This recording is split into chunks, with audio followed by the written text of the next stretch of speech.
નમસ્કાર મિત્રો આજે તારીખ 27 ઓગસ્ટ 2026 દેશ અને દુનિયાના સુપરફાસ્ટ સમાચારમાં સૌપ્રથમ વાત કરીશું નેપાળની ભયંકર તબાહી 160 થી વધુના થયા છે મોત નેપાળ અને તિબેટ ક્ષેત્રમાં આવેલા ભયાનક પૂર અને ભૂસ્ખલનને કારણે ભારે તબાહી સર્જાઈ ગઈ છે આ પ્રાકૃતિક આપદામાં અત્યાર સુધીમાં 160 થી વધુ લોકોના મોત નીપજ્યા છે જ્યારે 142 ભારતીયો સહિત આશરે 1000 થી વધુ લોકો ગુમ થયા છે પૂરના કારણે અનેક પુલો ઘરો અને હાઇડ્રો પ્રોજેક્ટ સંપૂર્ણ રીતે નાશ પામ્યા છે વિદેશી પ્રવાસીઓ પણ ગુમ થયા હોવાના અહેવાલ છે અને હાલ મોટા પાયે રાહત અને બચાવ કામગીરી ચાલી રહી છે અન્ય મહત્વના સમાચારની વાત કરીએ તો ડેડલાઇન વધી એલપીજી અંગે એક નવું અપડેટ બહાર પાડવામાં આવ્યું છે કેન્દ્ર સરકારે એલપીજી કેવાયસી માટેની અંતિમ તારીખ લંબાવી દીધી છે નવી અંતિમ તારીખ હવે 31 ઓગસ્ટ રહેશે જો આ સમય મર્યાદા સુધીમાં કેવાયસી પ્રક્રિયા પૂર્ણ નહીં થાય તો તમને એલપીજી સિલિન્ડર બુક કરાવી શકશો નહીં તમે સબસિડીના લાભો પણ ગુમાવશો અને ચકાસણી પૂર્ણ ન થાય ત્યાં સુધી તમારે વધુ કિંમત ચૂકવવી પડશે તેથી તમારે આ કાર્ય તાત્કાલિક પૂર્ણ કરવું જોઈએ અન્ય મહત્વના સમાચારની વાત કરીએ તો ગુજરાત સરકારનો મોટો નિર્ણય ગુજરાતમાં ચોમાસું ખેંચાતા ઊભા પાકને બચાવવા રાજ્ય સરકારે સિંચાઈ માટેની વીજળી 8 કલાકથી વધારીને 10 કલાક કરવાનો નિર્ણય લીધો છે અમરેલી રાજકોટ જામનગર દ્વારકા પોરબંદર ગીર સોમનાથ જૂનાગઢ અને કચ્છ સહિતના જિલ્લામાં આ વ્યવસ્થા શરૂ કરાઈ છે જરૂરિયાત મુજબ અન્ય જિલ્લામાં પણ 10 કલાક વીજળી અપાશે આ ઉપરાંત કડાના ડેમમાંથી સિંચાઈનું પાણી છોડાશે અને 301 અસરગ્રસ્ત ગામોમાં 90,000 કિલો ઘાસચારો પણ પહોંચાડાયો છે અન્ય મહત્વના સમાચારની વાત કરીએ તો આણંદમાં નકલી રેલવે નોકરીનું કૌભાંડ ઝડપાયું છે આણંદ સાયબર ક્રાઇમે રેલવેમાં નોકરી અપાવવાના નામે છેતરપિંડી કરનારા તુષાર અને સુલતના પટેલની ધરપકડ કરી છે આરોપીએ ફોર્મ પરીક્ષા ટ્રેનિંગ અને એપોઇન્ટમેન્ટના બહાને એક વ્યક્તિ પાસેથી 55,000 સહિત અત્યાર સુધીમાં આશરે 6 લોકો પાસેથી 5.07 લાખ રૂપિયા પડાવ્યા હોવાનું સામે આવ્યું છે આરોપીઓ નકલી આઈડી ઓફર લેટર અને સરકારી સિક્કાનો ઉપયોગ કરતા હતા પોલીસને આશરે 16 લોકો સાથે છેતરપિંડીની માહિતી મળી છે અન્ય મહત્વના સમાચારની વાત કરીએ તો સીએમ ભૂપેન્દ્રભાઈ પટેલ 27 ઓગસ્ટે ગુજરાત પરત ફરશે અમેરિકા અને કેનેડાના પ્રવાસે ગયેલા સીએમ ભૂપેન્દ્રભાઈ પટેલે આજે 27 ઓગસ્ટ સવારે 4 વાગે અમદાવાદ પરત ફર્યા છે ટોરન્ટોમાં કેન્દ્રીય નાણામંત્રી નિર્મલા સીતારમણ સાથે ગુજરાતના વિકાસ અને રોકાણ અંગેની ચર્ચા થઈ હતી પરત ફર્યા બાદ સીએમ અમિત શાહના કાર્યક્રમમાં હાજરી પણ આપી 27 ઓગસ્ટે યોજાનારા સ્વાગત ઓનલાઈન કાર્યક્રમમાં નાગરિકોની રજૂઆતો પણ સાંભળવાના છે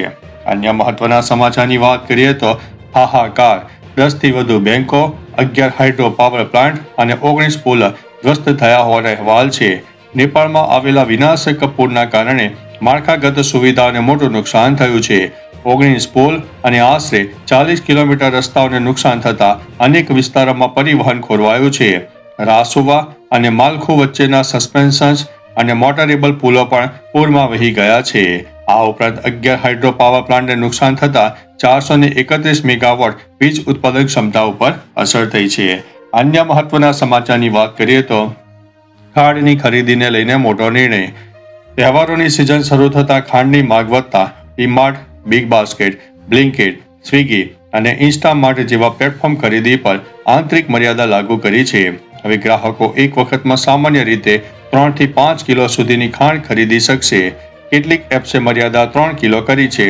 કંપનીઓના જણાવ્યા મુજબ આ નિર્ણય કાળા બજાર અને સંગ્રહખોરી રોકવા માટે લેવાયો છે ઈસ્વા અને સરકારે દેશમાં ખાંડનો પૂરતો જથ્થો ઉપલબ્ધ હોવાની ખાતરી આપી છે અન્ય મહત્વના સમાચારની વાત કરીએ તો નેપાળમાં પૂરતી તબાહી 1000 થી વધુ લોકો ગુમ 100 થી વધુના થયા છે મોત નેપાળ તિબેટ બોર્ડર પર બુધવારે આવેલા અચાનક પૂરે રસુવા જિલ્લામાં ભારે તબાહી મચાવી છે ભોટોકોસી નદીમાં સવારે 9 વાગે અચાનક પાણીનો ધસમસતો પ્રવાહ આવતા અનેક વિસ્તારો અસરગ્રસ્ત થયા નેપાળ પોલીસ મુજબ અત્યાર સુધીમાં 100 લોકોના મોત થયા છે જ્યારે 500 થી વધુ લોકો ગુમ થયા છે તેમાં 133 ભારતીયો સહિત 300 થી વધુ વિદેશી પ્રવાસીઓ પણ સામેલ છે અન્ય મહત્વના સમાચારની વાત કરીએ તો આવતીકાલે રક્ષાબંધન રાખડી બાંધવાનો શુભ સમય કયો ભાઈ બહેનના પવિત્ર પ્રેમ અને રક્ષણના બંધનનો તહેવાર રક્ષાબંધન શુક્રવારે ઉજવાશે.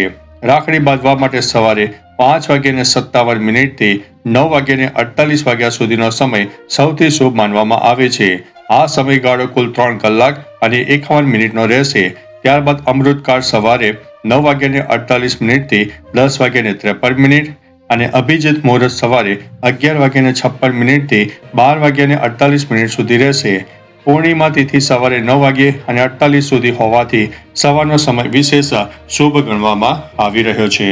અન્ય મહત્વના સમાચારની વાત કરીએ તો રક્ષાબંધને બોટાદની બહેનો માટે સિટી બસમાં મફત મુસાફરીની ભેટ. બોટાદ નગરપાલિકાએ રક્ષાબંધન નિમિત્તે શહેરની બહેનો માટે ખાસ જાહેરાત કરી છે.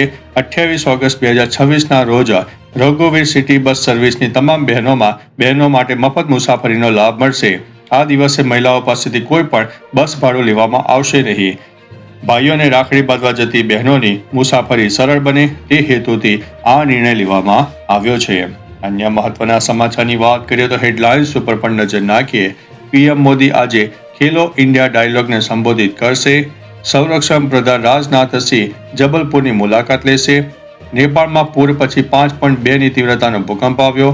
નેપાળમાં પૂરથી મૃત્યુ આંક 157થી ઉપર પહોંચ્યો.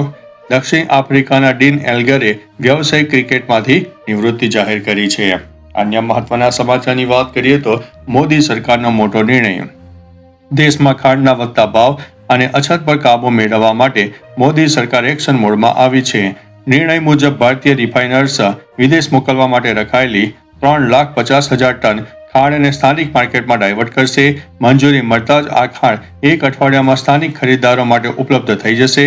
આ પગલાંથી ગયા સપ્તાહે રેકોર્ડ ઊંચાઈએ પહોંચેલા ભાવને નિયંત્રિત કરવામાં મદદ પડશે. અન્ય મહત્વના સમાચારની વાત કરીએ તો હાર્વર્ડમાં એઆઈ પ્રોફેસર શીખવી રહ્યા છે બિઝનેસ. હાર્વર્ડ બિઝનેસ સ્કૂલે વિદ્યાર્થીઓ અને ઉદ્યોગ સાહસિકો માટે પ્રોફેસરોના એઆઈ આધારિત ડિજિટલ ક્લોન તૈયાર કર્યા છે. SBS ફાઉન્ડ્રી બુટ કેમ્પ હેઠળ 900 MBA વિદ્યાર્થીઓ અને અન્ય લોકો 24 કલાક ઉપલબ્ધ આ એઆઈ અવતારો સાથે વિડીયો કોલ પર પિચિંગ, સેલ્સ અને બોર્ડ મીટિંગ્સની પ્રેક્ટિસ કરી શકે છે. આ ટેકનોલોજીથી રોકાણકારોને મળતા પહેલા વાસ્તવિક બિઝનેસ પ્રેક્ટિસ કરવામાં મદદ મળી રહી છે. અન્ય મહત્વના સમાચારની વાત કરીએ તો અમદાવાદમાં પાયલટે કારને ઉડાવી. અમદાવાદના લો ગાર્ડન પાસે 24 વર્ષીય પાયલટ અરકાન તિરમિજીએ 100થી વધુની સ્પીડે પોર્શે કાર દોડાવતા ભારે ભય ફેલાયો હતો. આંખના પલકારામાં જ કાર પસાર થઈ જતા અનેક લોકોના જીવ જોખમમાં મુકાયા હતા. 110 અને 300ની સ્પીડ કાર ચલાવતા વાયરલ વિડીયો થયા બાદ નવરંગ પોલીસે ફરિયાદ નોંધીને કાર જપ્ત કરી છે તથા પાયલટની ધરપકડ કરીને આગળની કાર્યવાહી પણ હાથ ધરી છે.